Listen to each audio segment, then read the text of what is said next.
This is touching.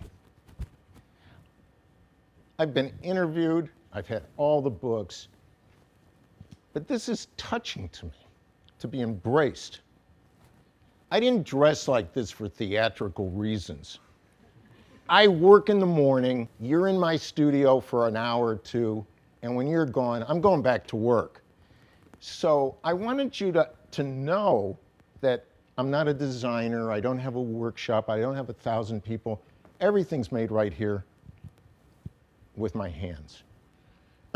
And to be even a little more clear than that, it all started because I couldn't afford a wedding ring.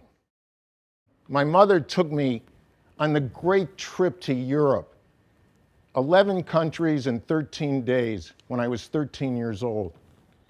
And at the Victoria and Albert, I saw this little bowl. Had a bunch of little gold balls all over it, and it was stunning. And I knew I had to make something like that in my lifetime. We've been in this studio for 40 years. I try to grapple with all of it. So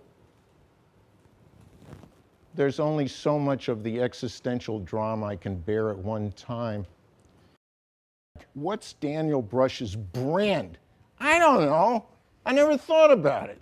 I get up and worry about what's there to say. Do I have anything to say? Do I know enough?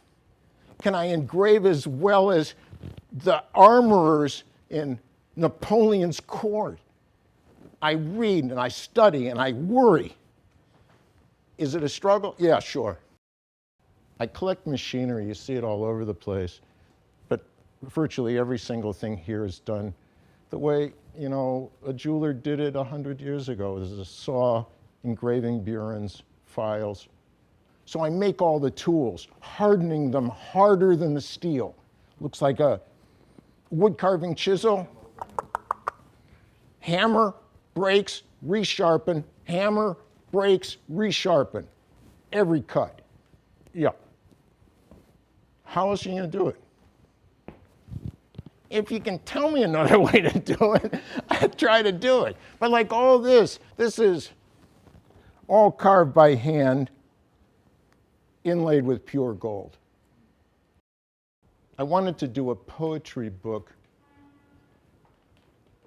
a visual poetry book.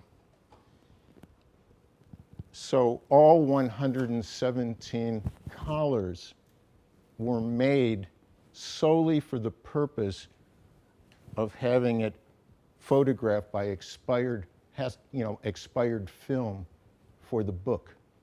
I have all of them. It was a piece, all the pieces were made to make this book.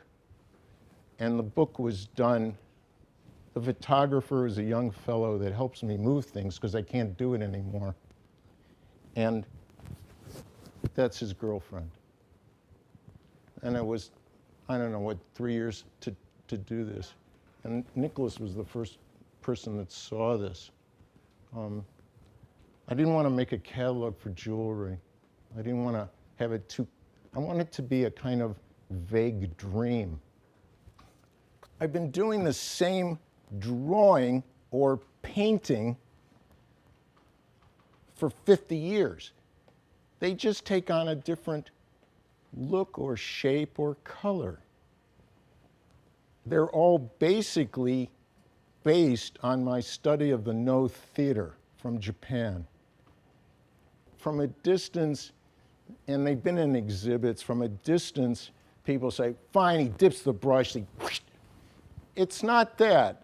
I use my grandfather's ruling pen, which is the old-fashioned, there's a little screw and there's 2 leaves, predating a rapidograph, and it is take a breath, there's 1 drop, approach, and make 1 line, exhale, repeatedly until the momentum stops.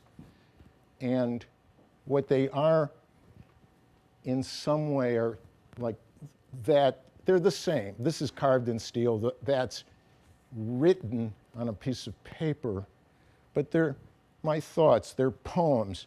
In some way, they're recording my heartbeat because the fluctuations on the ink, it's the deposit of the quantity of ink to the less quantity of ink, depending on my own state. My days are quiet. You know, I sweep the floor for 3 or 4 hours every single morning. I kind of ease into it. 11 o'clock, I'm working.